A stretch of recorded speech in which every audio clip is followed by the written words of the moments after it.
razón por la cual en este capítulo vamos a ver, en el capítulo 6 del Levítico, vamos a ver aspectos muy importantes que de alguna manera ya los hemos analizado en los capítulos anteriores porque tienen que ver con los sacrificios, pero en esta ocasión, en el contexto de los sacerdotes, quienes iban a llevar a cabo estos sacrificios por causa de ellos mismos. Esto también es muy, muy importante, independientemente de que ya no esté vigente el sistema sacrificial. Ustedes recuerden que el propósito importante de estos estudios es comprender precisamente lo que hoy en día, la forma en cómo hoy en día nosotros vivimos nuestra fe, entendiendo el aspecto simbólico y profético de todos estos aspectos, de todos los aspectos técnicos que se establecieron para llevar a cabo unas ofrendas y otras, dependiendo de los sacrificios, el propósito de los sacrificios. Y en este caso vamos a ver que el Señor va a establecer sacrificios específicos relacionados con los sacerdotes. Es decir, un aspecto diferente en el que no estaría involucrado de lleno el pueblo, sino específicamente los sacerdotes.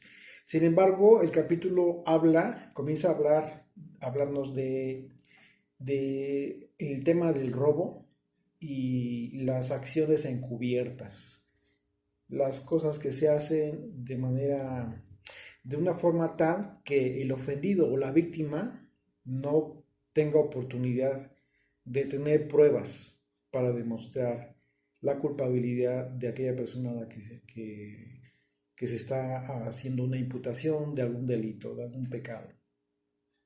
Así es de que, bueno, vamos a retomar nuestros estudios de Levítico y recuerden, a la tarde igual, a las 5 de la tarde, pues en esta ocasión vamos a iniciar con la carta a los romanos. Empezamos con la carta a los romanos, una carta importantísima para todos nosotros como estudiantes de la Biblia, una de las cartas más importantes que constituyen una fuente de fortaleza para nuestra fe.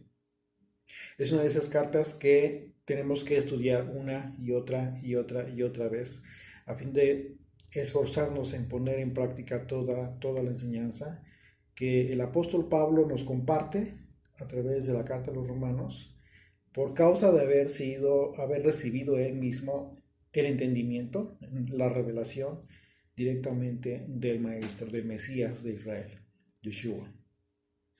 Así es de que por favor acompáñenme en sus Biblias a Levítico capítulo 6 y vamos a comenzar a leer desde el versículo 1. Dice: habló el Señor a Moisés diciendo: cuando una persona pecare e hiciere prevaricación contra el Señor, negare a su prójimo lo encomendado o dejado en su mano,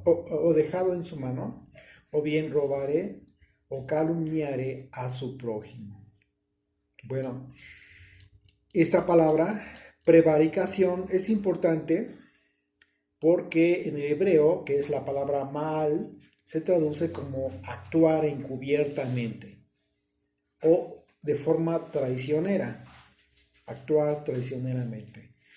Y lo interesante es que la expresión implica de antemano una traición en contra de Dios mismo, si ustedes se dan cuenta. Dice el versículo 2, cuando una persona pecare e hiciere prevaricación contra el Señor. Es interesante porque todos sabemos que a Dios nadie le puede ocultar absolutamente nada. Sin embargo, si la palabra prevaricación significa actuar encubiertamente o de forma traicionera, aquí, de acuerdo al texto, implica una traición en contra de Dios, a pesar de que el pecado o la afectación de este delito, de la acción de esta persona, del delincuente, del pecador, que se comete en contra de alguien del pueblo. ¿Okay? Entonces, imagínate la posición que adquiere el Señor, que mantiene en esta situación. Es una posición de garante, de potestad, pero en calidad de garante. ¿Por qué? Porque significa que la posición que mantiene Dios en una circunstancia de estas es de protector, de protección hacia la víctima, a pesar de que la víctima no sabe nada, porque le ha sido encubierto. Este mandamiento, este texto, nos enseña un principio bien importante. Porque ante la imposibilidad del sujeto pasivo del delito, ¿quién es el sujeto pasivo del delito? Vamos a aprender un poquito de conceptos de leyes, conceptos legales. Ustedes, ok, no vamos a convertirnos en abogados. Yo soy abogado, pero ustedes no necesitan convertirse en abogados para conocer aspectos muy, muy elementales, porque si ustedes van a decir que conocen la ley de Dios y que están sometidos a la ley de Dios, es obvio que deben conocer aspectos muy elementales, ¿sí? Muy básicos de la ley. Aspectos que desde entonces y hasta hoy en día aplican, nos permiten tener una visión clara de los conceptos que la propia Torá nos va a exponer. Y entendiéndolos de forma clara, sin ningún problema, a nosotros nos va a permitir tener una visión más clara de la conducta que está tipificando la Torá, que está visualizando como una actitud de pecado, que es delito. ¿Okay? Acuérdense que ya hemos estado analizando que la Torá habla indistintamente de pecado y delito. Es transgresión a la ley. Una y otra son transgresiones a la ley, como hoy en día. ¿Okay? Así es de que, bueno, ¿cuál es el principio importante del que nos habla estos textos? Este texto del capítulo 6 de Levítico. Que ante la imposibilidad de la víctima para demostrar con medios de prueba la culpabilidad de aquella persona que cometió el delito, aunque esté segura, pero no tiene cómo comprobarlo ante los tribunales, ¿sí? En aquel entonces ante los ancianos y después ante el Sanedrín, hay algo que a nosotros nos debe de quedar muy claro, a todos absolutamente, y es que a Dios jamás lo vamos a poder engañar. Ni nosotros ni nadie. Esa es la posición que mantiene Dios en una actitud así, de garante. Lo que significa que al quedar establecido que quien actúe de forma encubierta para afectar a su prójimo, esto equivale a una traición en contra de Dios mismo. Y esto significa que tarde o temprano Dios hará justicia. Recordemos que la justicia de Dios es en la forma y en los tiempos que no necesariamente prevé el hombre. De tal forma que muchas veces Dios te va a compensar quizás con otras cosas, pero no necesariamente en tu tiempo con el resarcimiento de ese daño por parte de esa persona. A lo mejor no lo vas a ver. Pero la justicia de Dios es divina, que trasciende incluso la vida de las propias personas que se encuentran involucradas en ese momento.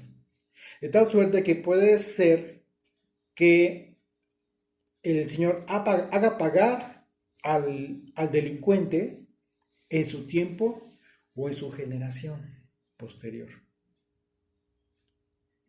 Recuerden que hemos visto que el Señor hace esta promesa, hace esta advertencia acerca de que Él va a castigar a las generaciones hasta la tercera y cuarta generación, etc. Entonces,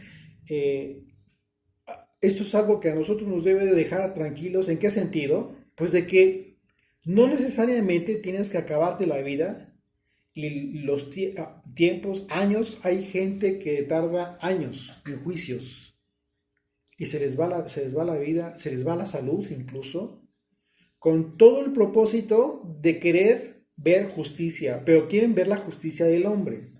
Lo que a ti te debe quedar claro es que cuando estás sometido a la ley de Dios, entonces los tiempos y la justicia de Dios no necesariamente es en tu tiempo o bajo las circunstancias que tú esperas ver que declare la autoridad del hombre X o Y circunstancias. Sí, es importante y quizás muy necesario en ocasiones hacerlo, esperarlo, pero si no lo obtienes, pues bueno, lo que tú tienes que hacer es hacer lo correspondiente, es esforzarte por hacer llevar a cabo las acciones que te correspondan hacer. Y lo demás, y el resultado y las consecuencias, dejárselas a Dios. Pero tu insistencia hacia la justicia del hombre no debe ser más allá de este entendimiento. Por eso es importante este principio, que nos quede muy claro que la justicia divina siempre se va a cumplir, siempre. Solo que no necesariamente bajo tu propia perspectiva. Así es que, en otras palabras, en estos casos, la mentira es considerada, en primer lugar, una ofensa en contra de Dios, en primer lugar, ¿sí? Y luego, en agravio de tu prójimo. Y si es primeramente una ofensa en contra de Dios, cuidado. Cuidado, porque entonces Dios no va a dejar esto de forma impune. En términos comunes, este tipo de conductas que vemos en estos primeros versículos, las leyes actuales las tipifican, las encuadran como los delitos de robo, abuso de confianza, fraude, y dependiendo de los elementos del cuerpo del delito. ¿Qué son los elementos del cuerpo del delito? Son las actitudes, ¿sí? Las acciones que lleva a cabo la persona que lleva a cabo el delito y que configuran uno u otro delito. Por ejemplo, en el caso de robo, voy a dar un ejemplo muy simple, que todos podemos entender. En el caso de robo, ¿cuál es el cuerpo del delito? Los elementos del cuerpo del delito. Uno, la acción, primera acción. La persona toma algo que no le pertenece. ¿Sí? Y el segundo elemento del cuerpo del delito es que hay un ofendido, hay un afectado. Ese es otro elemento. La persona afectada o víctima hace un reclamo y se ve afectada en su patrimonio. Lo curioso de esto es que ya en términos legales, ya de una investigación del Ministerio Público, si el Ministerio Público recibe una denuncia de robo, pero nunca se presenta la persona a demostrar la propiedad de aquello que le robó, ¿qué creen? El asunto nunca camina. No se configura el cuerpo del delito, ¿sí? Ya, creo que está claro, ¿no? Eso es así de simple. No hay elementos que comprueben el cuerpo del delito de robo. ¿Por qué? Porque, ok, dicen que se robaron esto, pero no aparece quién es el dueño. O ni siquiera aparece si es la propiedad de alguien más. Sí, aquí tenemos a la persona que se le acusa de robar algo y está detenido, pero se tiene que dejar en libertad porque no hay quien lo acuse. Por eso es importante, recuerdan que hemos visto en los capítulos anteriores de Levítico que es importante que las personas que tengan conocimiento de una acción indebida deben ponerla en conocimiento de las autoridades. Es una obligación cívica, pero también es una obligación que te impone el Señor a través de la Torah. ¿Por qué? Porque haciendo lo correcto vas a impedir que la persona que llevó a cabo esta conducta delictiva continúa haciendo males en otras personas. Es importante hacer conciencia de esto. Si ustedes se dan cuenta, la Torah está vigente hoy en día al 100%. Y incluso Muchas veces acusamos a los gobiernos, a las autoridades de que no cumplen la Torah. Sin embargo, en muchos aspectos, ahí están invitando a la ciudadanía a que hagan lo correcto, denuncia anónima, etcétera. Hay tantas cosas, ¿no? Entonces, en el caso del robo, el cuerpo del delito, los elementos del cuerpo del delito hay un ofendido, hay un objeto que es robado y hay otro, y está la comprobación de la propiedad. Y hay un delincuente, hay un acusado. Es muy sencillo, ¿no? Hay otros elementos, pero bueno, de forma muy simple. ¿Qué se diferencia el robo del abuso de confianza? El abuso de confianza, aunque parecen lo mismo, el elemento del cuerpo del delito que lo diferencia, ¿cuál podría ser? Pues la confianza. La confianza que tú le tuviste a una persona para entregarle X o Y circunstancias. Algún bien, alguna información, dinero, pueden ser muchísimas cosas. Y resulta que aquella persona hizo mal uso de eso que tú le confiaste. A eso se le llama abuso de confianza. Y ese es un elemento que hay una afectación, sí puede haber una afectación al patrimonio. Y de manera general, este tipo de delitos como el fraude, que también es otro aspecto, tiene otros elementos diferentes. De manera general, son delitos que afectan el patrimonio de las personas. Entonces aquí la Torah nos está hablando de la afectación al patrimonio de las personas. Y en el caso específico, actuando encubiertamente. Y vamos a ver más adelante que se habla precisamente del abuso de confianza. Así es de que dependiendo de los elementos del cuerpo del delito que se ha comprobado en el proceso judicial, en términos generales estas conductas en donde se daña el patrimonio de las personas se les describen así, como delitos patrimoniales en agravio de las personas. Y dice el versículo 3, dice, o habiendo hallado lo perdido, después lo negare. ¿Te acuerdan que también hay otro mandamiento que habla acerca de que si tú encontraste el animal o el buey de tu vecino, si lo niegas, etcétera? Bueno, si ustedes se dan cuenta, aquí este texto nos está hablando de manera más general, no solamente en el aspecto de los animales, sino de manera general. Dice, o habiendo hallado lo perdido, después lo negare y jurare en falso. Y aquí está más grave, porque ya está jurando. Y también hemos analizado el tema de los juramentos en alguna de todas aquellas cosas en que suele pecar el hombre. Bueno, la hipótesis de este caso, implica ya una conducta más grave, ¿sí? Porque la persona que peca a este nivel hace juramento mintiendo. Y una de las características de los juramentos, ¿cuál es? ¿Por qué es más grave? Porque los juramentos, ¿sí?, en sí mismos implican una solemnidad de santidad, en la que se da por hecho que Dios, a quien nada se le puede ocultar, es testigo. Es testigo de ese juramento. Entonces es bien peligroso. Es bien peligroso de repente andar jurando por cualquier cosa. Y esa fue la razón precisamente por la que Yeshua nos enseña a no jurar.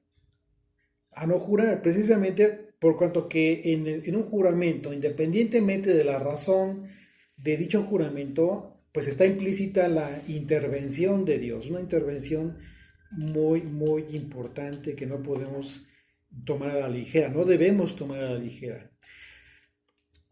Mateo capítulo 5, de los versículos 33 al 37, dice, además, habéis oído que fue dicho a los antiguos, está hablando Yeshua, el maestro, dice, además habéis oído que fue dicho a los antiguos, no perjurarás, sino cumplirás al Señor tus juramentos. Más adelante, en el mismo libro de Levítico, nos va a hablar, vamos a hablar entrar de lleno al tema de los juramentos.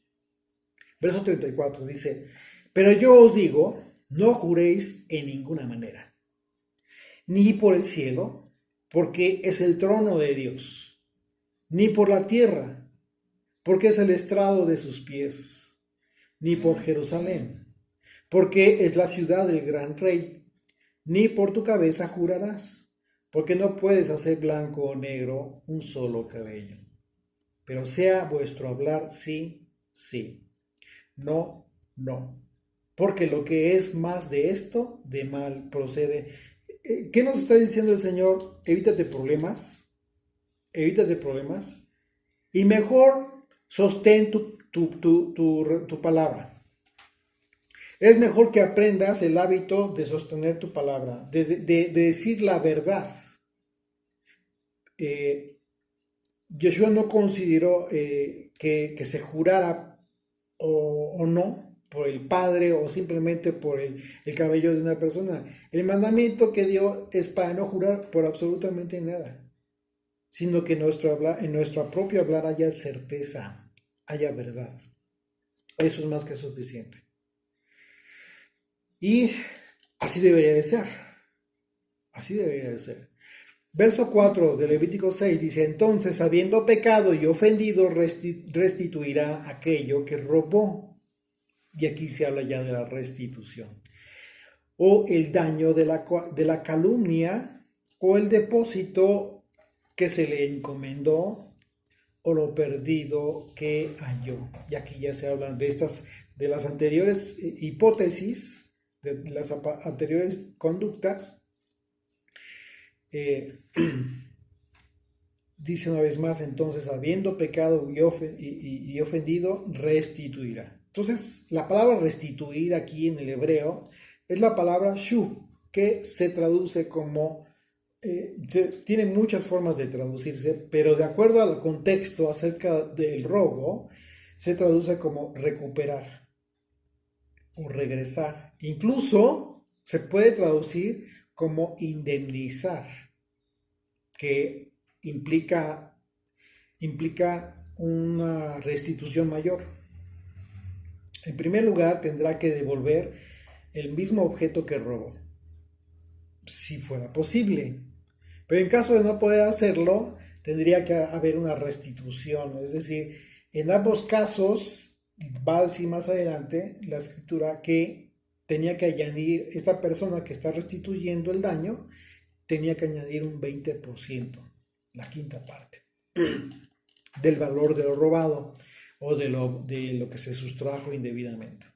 Y bueno, el propósito de este mandamiento nos enseña que además de la necesidad de confesar nuestros pecados cuando hacemos algo mal, también debe existir en la persona que pecó un arrepentimiento sincero. Y aquí es donde vamos nosotros, al fondo del asunto. Hablando de leyes, vamos al fondo del asunto, es decir, la esencia del mandamiento. Lo que nos interesa realmente a nosotros, por qué razón el Señor está hablando de la restitución. Un estado, porque esto implica un estado de necesidad por lograr la compensación, incluso a un nivel espiritual importante. No compensar por compensar, porque puede ser que tú tengas el mal hábito de tomar lo que no te pertenece, pero ¿qué crees? No lo necesitas. Y eso significa que a lo mejor tienes las posibilidades económicas y restituyes porque la ley te lo manda, pero no hay arrepentimiento en ti. Y eso está peligroso. Entonces, lograr una compensación, pero que te implique un nivel espiritual importante de arrepentimiento, es la esencia. ¿Sí? Porque la esencia es devolver, pero dice aquí con un determinado porcentaje, con interés. Pero cuando la persona devuelve o resarce el daño con un genuino arrepentimiento, entonces se está logrando el objetivo. Está cumpliendo el mandamiento que Dios quiso que su pueblo entendiera. Pero cuando la persona rezarse incluso el 20%, la quinta parte, pero no hay un arrepentimiento sincero en la persona, ¿qué crees? Aunque cumplas el mandamiento escrito tal cual, no estás cumpliendo la ley conforme a la voluntad de Dios. Porque la voluntad de Dios en este mandamiento es que tú cumplas el mandamiento de resarcir el daño, pero que exista en ti un arrepentimiento sincero con el propósito de que no vuelvas a hacerlo. Pero si no hay un arrepentimiento sincero, va a ser muy fácil que lo vuelvas a hacer. O quizás algo peor. ¿Te das cuenta entonces? Lo que quiso Jesucristo que nosotros aprendiéramos y que esa era una de las muchas razones por las que discutía con los líderes judíos. Los líderes judíos estaban queriendo cumplir la ley tal cual y ya se daban por justificados por cumplirla de forma literal. Pero en sus corazones no había esta esencia, un arrepentimiento genuino en el caso de este mandamiento, por ejemplo. Estaba faltando la esencia del mandamiento, el alma, el espíritu de la ley, cumplida en los corazones de los hombres.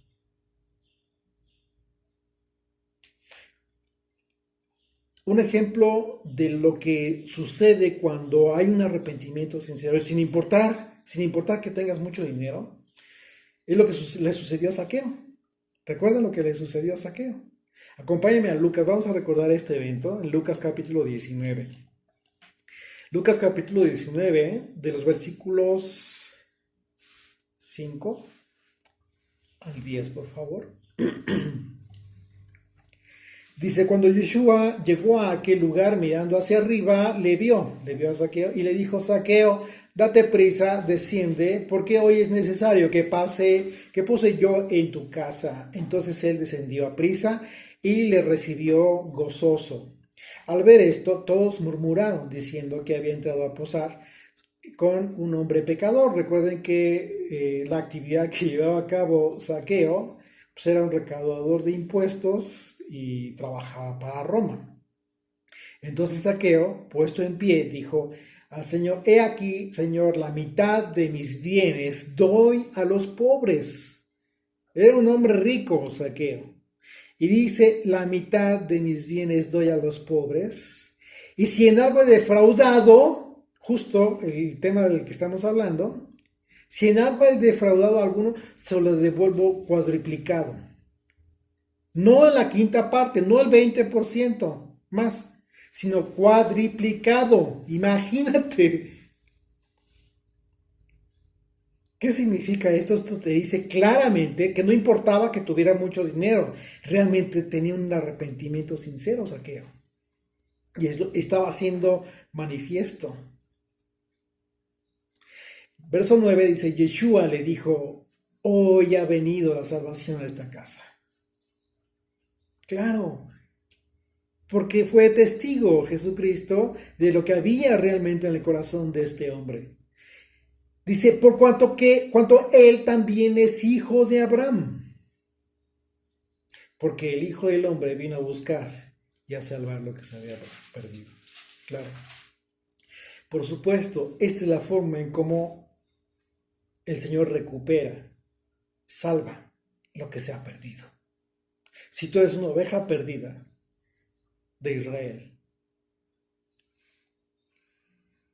obedeciendo la ley, pero con el entendimiento correcto, justo como lo enseñó Yeshua, justo como lo podemos ver como en el caso de Zaqueo, muchos otros ejemplos en todo el Nuevo Testamento, es justo la forma en cómo tú estás siendo recuperado, siendo insertado a este rebaño, al remanente que está siendo recuperado de entre todas las naciones del mundo. Ese es el Israel de Dios.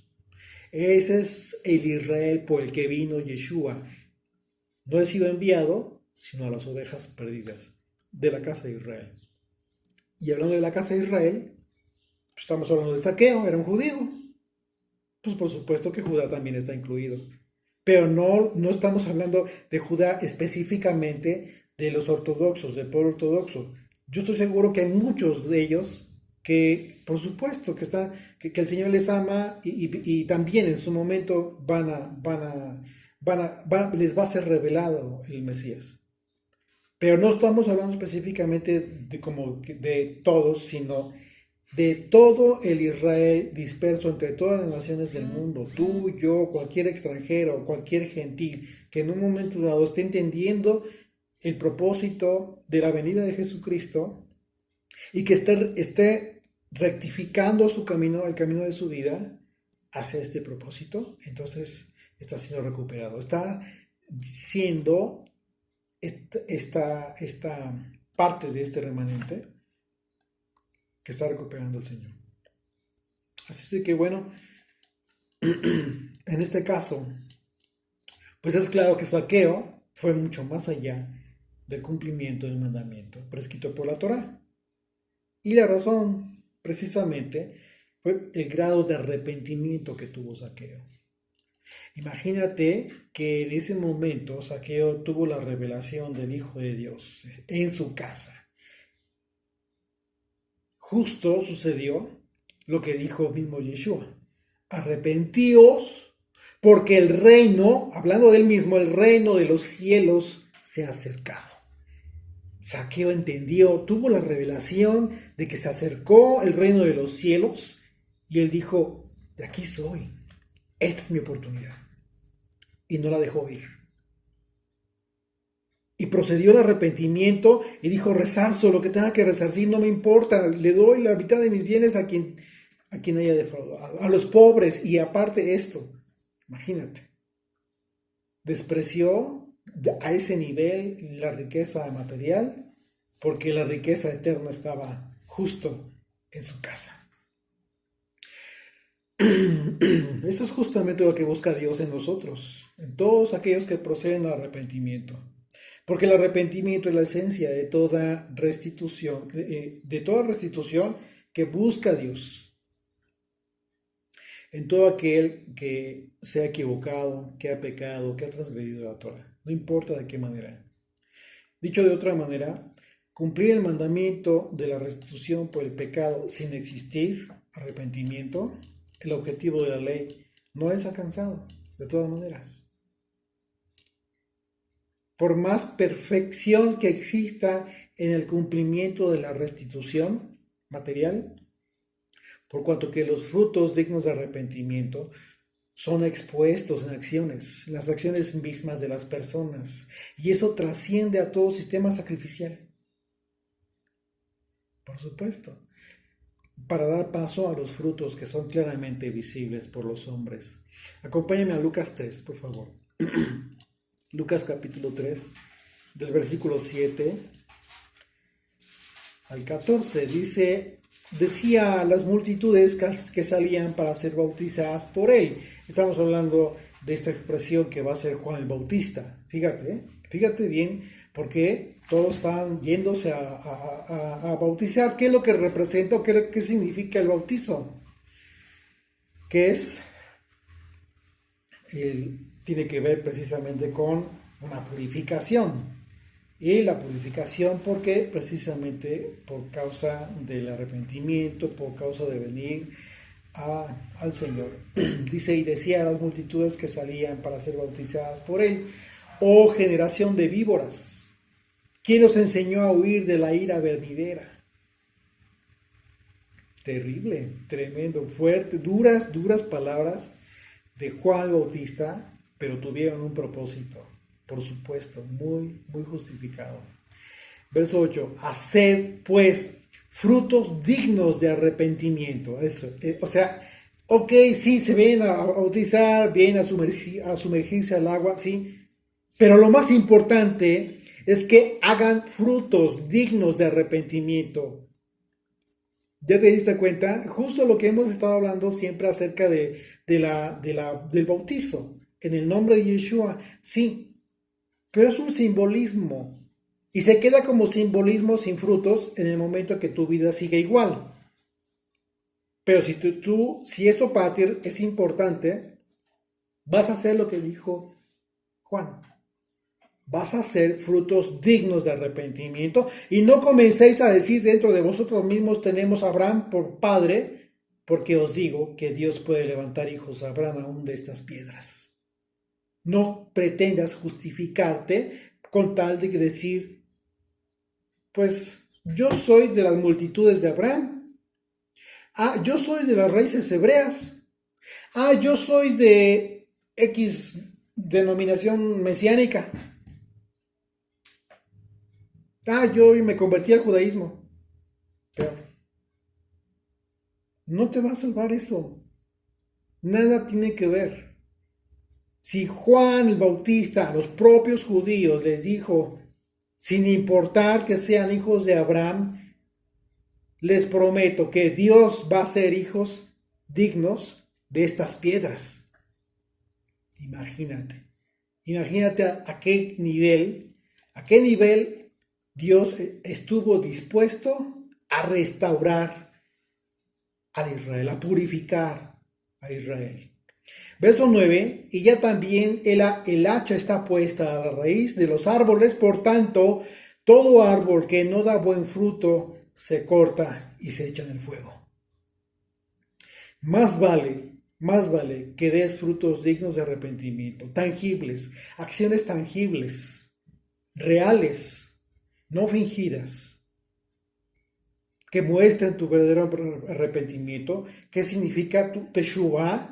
Si a ti que te gustan mucho los conceptos hebreos, teshuvah, sí, ok, regresa. ¿Estás regresando al Padre cómo? ¿Fingidamente, como en su tiempo lo hizo Judá? ¿O de corazón sincero? ¿Estás regresando? ¿Estás haciendo teshuvah? ¿Hiciste tu tevilá y estás haciendo teshuvah? ¿Estás regresando al Padre? ¿Cómo? ¿Cuáles son tus actos tangibles, visibles a tu prójimo y con efectos hacia tu prójimo que realmente cumplen el anhelo de Dios en los hijos que quiere recuperar? Esa es una respuesta que solamente tú vas a responder. Nadie tiene por qué decirte si tú sí o tú no. Y lo acabamos de ver. Dios es testigo y sabe y conoce los corazones de los hombres. Sabe hasta qué punto realmente eres sincero o sincera. Verso 10. Y la gente se preguntaba diciendo, entonces, ¿qué haremos? Y respondió, les dijo, el que tiene 2 túnicas, de al que no tiene. La esencia del amor. La esencia de lo que ha querido Dios en su pueblo. Y el que tiene que comer, haga lo mismo. Comparte tu pan. Parte tu pan con el pobre. Vinieron también unos publicanos para ser bautizados. Justo otro publicano, como Zaqueo, que era publicano, que era el cobrador de impuestos.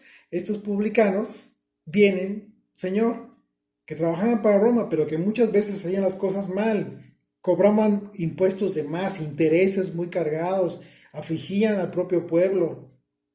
Y lo vimos en su momento, lo estudiamos. Vinieron también unos publicanos para ser bautizados y le dijeron, maestro, ¿qué haremos? Él les dijo, no exijáis más de lo que os está ordenado.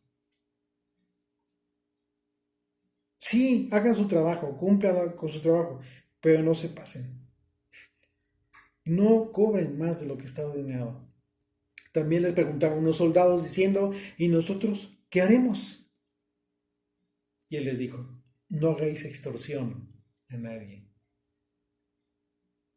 No presiones, no obligues a las personas a que te entreguen dinero con amenazas, con la manipulación. No hagas extorsión a nadie, ni calumniéis, y contentaos con vuestro salario. Esto es algo, y hablando de soldados, hoy en día la policía, la policía judicial, o sea, tantas veces que son acusados, los elementos que se supone que deben de guardar el orden, y de que son acusados, pues precisamente de esto. De que para hacer lo que les corresponde hacer por su trabajo, te piden dinero, aparte de su salario que le pagan. O sea, si no les das algo, no hacen lo correspondiente. Es una pena que sigue existiendo todavía esto. Terrible. Una vez más, Yeshua entonces nos enseña la esencia del mandamiento acerca de la restitución, que siempre va enlazada por el amor al prójimo. Y es la esencia del mandamiento. Te das cuenta que leer la Torá tiene ese propósito, hacer conciencia, porque, pero ¿cómo vas a hacer, cómo vas a descubrir leyendo la Torá? ¿Cómo descubres la esencia del mandamiento que tú estás leyendo en un sistema sacrificial? Y ahorita vamos a ver de qué manera, cómo es que más adelante, el tema de la técnica del sacrificio. ¿Cómo te ayuda en el momento que lo filtras con la enseñanza del maestro? Esa es la dinámica. Es la técnica de estudio más simple y maravillosa. Es importante estudiar la Torá, los mandamientos de los que nos habla la Torá, porque a través del filtro de la doctrina, de la revelación de Jesucristo, nosotros entendemos de forma práctica cómo aplica hoy en día la Torá. Y entonces, cuando regresamos a leer nuevamente el mandamiento de la Torá, entonces lo entendemos perfecto. Nos queda súper claro. Y si a eso en nuestro estudio profundizamos un poquito más y vemos más allá y de repente hablamos acerca o nos enfocamos en los aspectos simbólicos de los sacrificios, pues entonces nuestro entendimiento es más profundo, ¿sí? A nivel espiritual incluso. No solamente práctico, sino incluso a nivel espiritual, porque eso era el propósito, ese fue el propósito de todo el sistema sacrificial, que en su tiempo, en su momento, hoy en día que ya no hay templo, que ya no hay sacrificios, poderlo entender en el espíritu, todo el simbolismo sacrificial, el incienso, el tipo de ofrendas, etcétera, etcétera, todo lo que hemos estado analizando desde Éxodo. Y continuamos ahí en Levítico 6, versículo 5, dice: o todo aquello sobre que hubiere jurado falsamente, lo restituirá por entero a aquel a quien pertenece y añadirá a ello la quinta parte. Aquí estamos hablando de este 20% del que hemos hablado. Dice, en el día de su expiación. Y aquí es algo interesante, porque la especificación de añadir la quinta parte en el día de la expiación tiene que ver con las ofrendas por causa del pecado. Sin embargo, este mandamiento no aplica hoy en día tal cual, ¿sí? Por cuanto que no existe la posibilidad de llevar a cabo ofrendas. Si ya no hay templo, ya no hay posibilidad de llegar a cabo las ofrendas que se llevaban a cabo en el templo, y primeramente en el tabernáculo, después en el templo. Así es que muchos, de forma equivocada, una vez más, como en el tema de las ofrendas, pretenden que hoy en día esa quinta parte se les entregue a los pastores, a los líderes religiosos, etc. Eso es un error. Muchas veces hay personas que tratan de enfocar esa quinta parte para que tú apoyes como que de más, con un 20% más de lo que tenías previsto a X ministerio. No, eso no aplica de esa manera, ya no es así, porque tenía un propósito sacrificial y en este caso, por eso habla de la expiación. ¿Por qué? Porque se entregaba a los sacerdotes. Y nosotros, o cualquier persona que en un momento dado se considere pastor o maestro de la Biblia, etcétera, pues no ocupa el lugar de los sacerdotes. Lo hemos visto en infinidad de ocasiones. Por ahí publicamos un libro, el libro de El diezmo conforme a la doctrina de Yeshua, y hablamos de este tema relacionado con todo el malentendido, la mala enseñanza, la enseñanza equivocada que se ha tenido desde el cristianismo y que se ha retomado por los movimientos mesiánicos de las raíces hebreas, etcétera. O sea, dejaron el tema de la fe cristiana, pero el tema de los dineros continúa igual, exactamente igual, lamentablemente. Y eso es un error que hay que corregir en la observancia de nuestra fe, muy importante, por supuesto.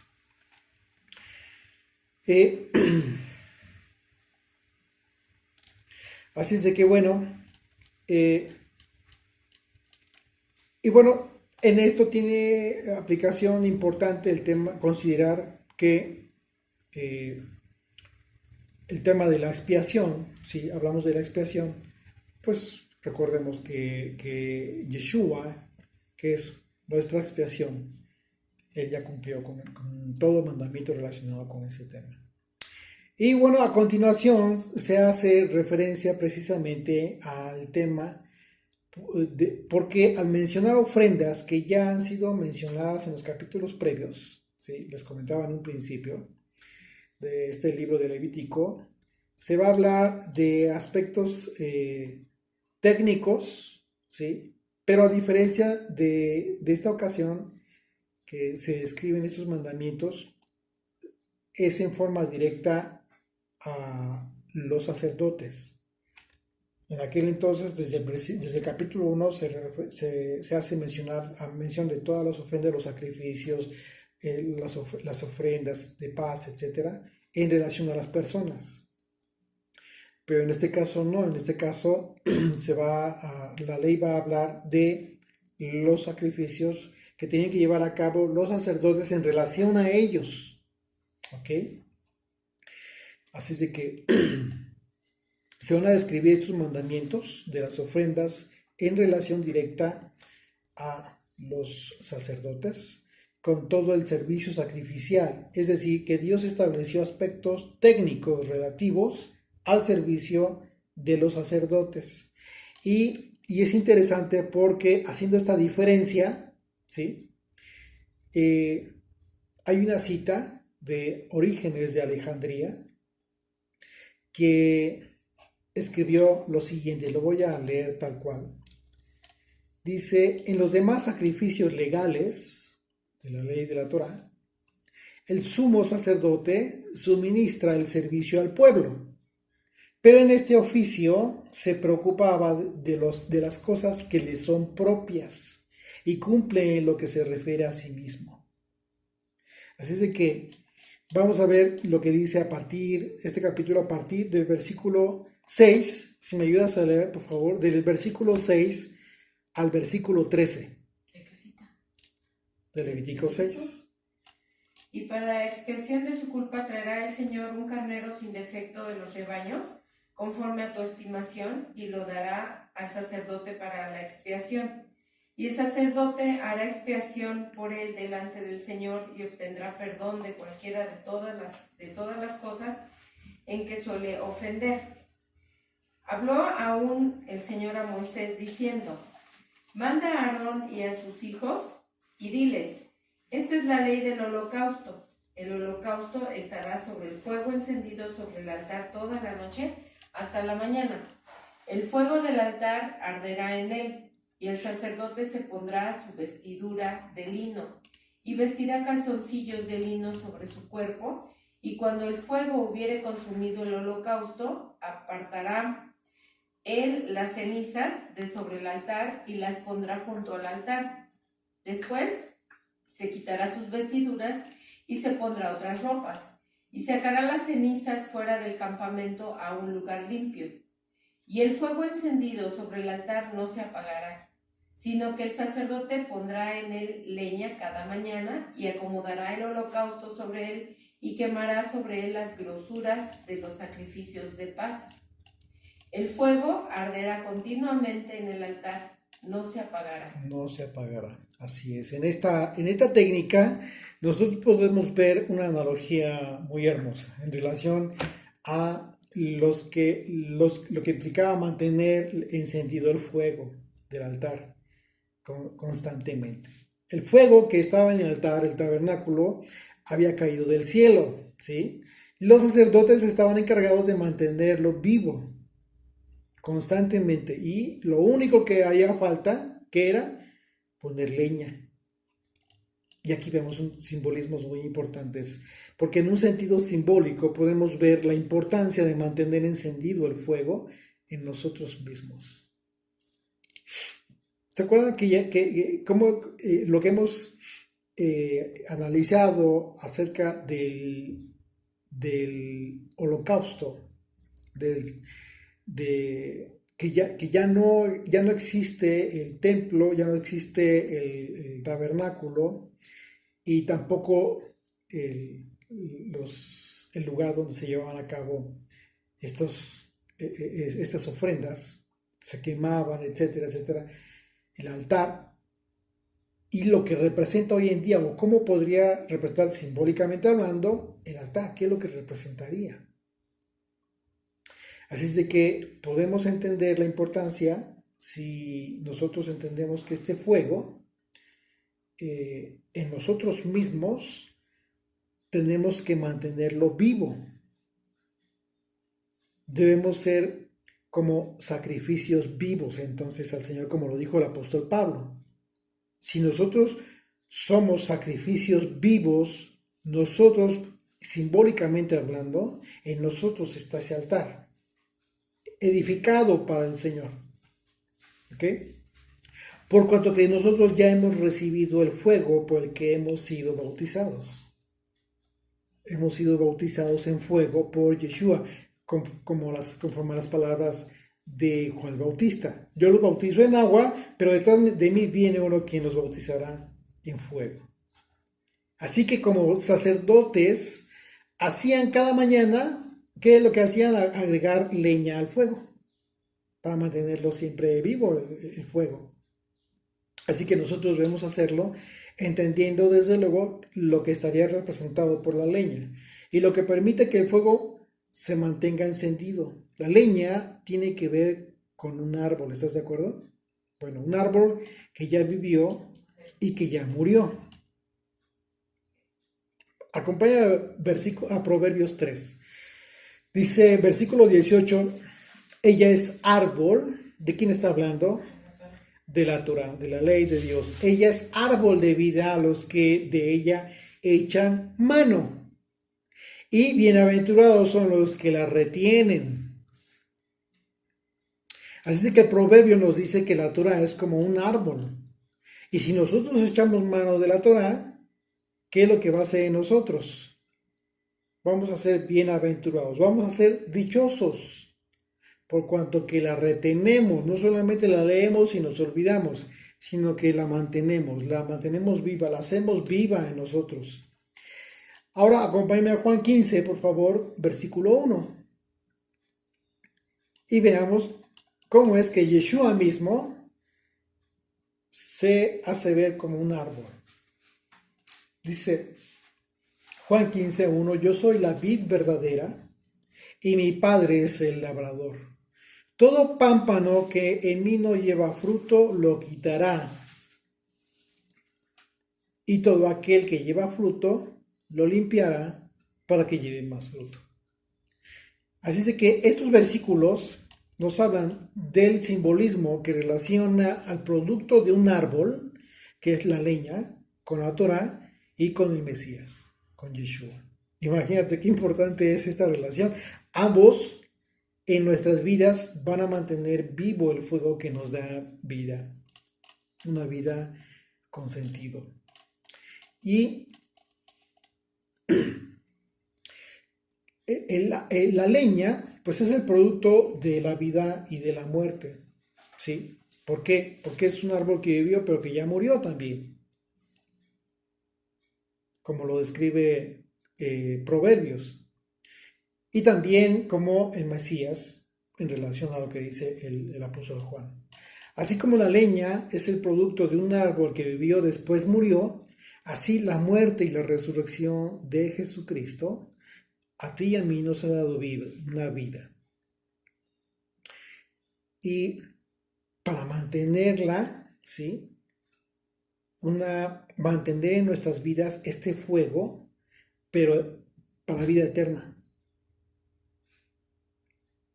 Segunda de Timoteo, versículo 1, perdón, segunda carta de Timoteo, capítulo 1, versículo 6, dice: por lo cual te recuerdo que avives el fuego del don de Dios que hay en ti por la imposición de mis manos.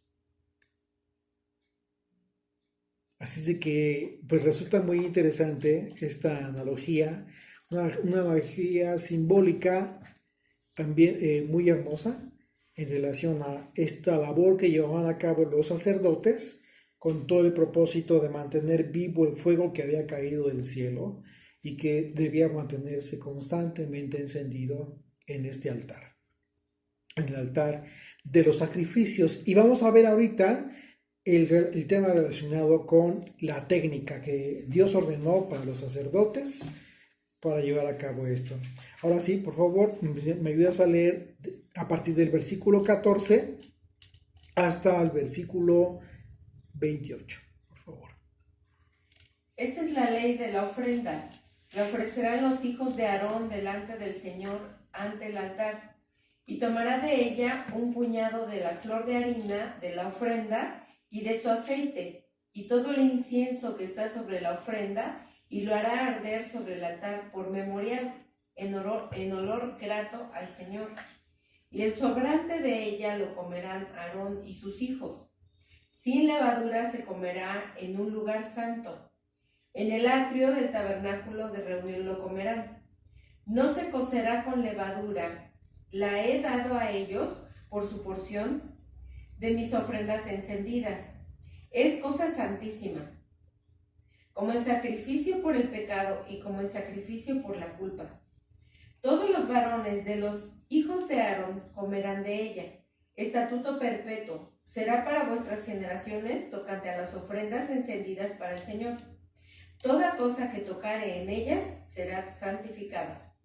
Habló también el Señor a Moisés diciendo: esta es la ofrenda de Aarón y de sus hijos, que ofrecerán al Señor el día que fueren ungidos. La 10ª parte de un efa de flor de harina, ofrenda perpetua, la mitad de la mañana y la mitad de la tarde, a la tarde. En sartén se preparará con aceite frita, la traerás, y los pedazos cocidos de la ofrenda cocerás en olor grato al Señor. Y el sacerdote que en lugar de Aarón fuere ungido de entre sus hijos, hará igual ofrenda. Es estatuto perpetuo del Señor. Toda ella será quemada. Toda ofrenda del sacerdote será enteramente quemada, no se comerá. Y habló el Señor a Moisés diciendo: habla a Aarón y a sus hijos y diles: esta es la ley del sacrificio expiatorio. En el lugar donde se degüella el holocausto será degollada la ofrenda por el pecado delante del Señor. Es cosa santísima. El sacerdote que la ofreciere por el pecado la comerá. En el lugar santo será comida, en el atrio del tabernáculo de reunión. Todo lo que tocare su carne será santificado, y si salpicare su sangre sobre el vestido, lavarás aquello sobre que cayere en lugar santo. Y la vasija de barro en que fuere cocida será quebrada, y si fuere cocida en vasija de bronce será fregada y lavada con agua. Así es. Este versículo, si ustedes se dan cuenta, este versículo nos habla de algo importante que contiene principios relacionados con las reglas de purificación, de limpieza, pero de purificación de los utensilios que eran usados. El principio general era que si un recipiente absorbía el sabor de los alimentos santificados, cuyo uso en un momento dado sería prohibido por causa de su santidad, el recipiente adquiría la condición de santidad del alimento absorbido. Estamos hablando en el caso también de los instrumentos de barro, por ejemplo, ¿no? Pero si las partículas en un momento dado podían ser eliminadas de las paredes del recipiente en sí, pues entonces sí podía ser lavado, purifica, pues se fregarán y se lavarán exactamente para que queden limpios. Así sí se permitía su posterior uso.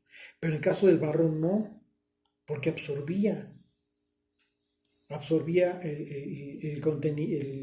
las partículas de lo que se había cocido ahí. Entonces se quebraba. Por ello, cuando la vasija era de barro, debía quebrarse. Era imposible tratar de expurgar las partículas que ya habían sido absorbidas del material de esos utensilios. Pues era barro. Y por ello no había manera de permitir su uso posterior. Por eso, en el caso de los recipientes de metal, pues sí, eso sí, podían en un momento dado purificarse.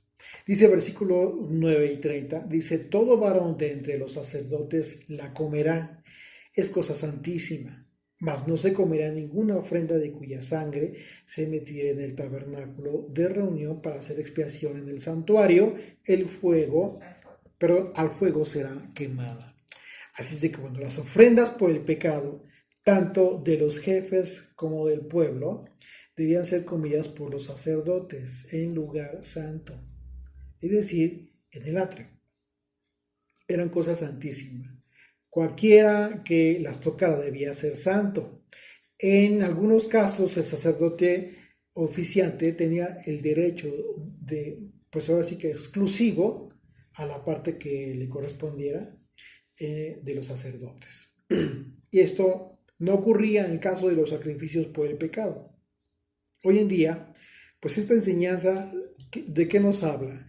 De la importancia de la pulcritud que deben tener los hijos del reino. ¿Qué significa pulcritud?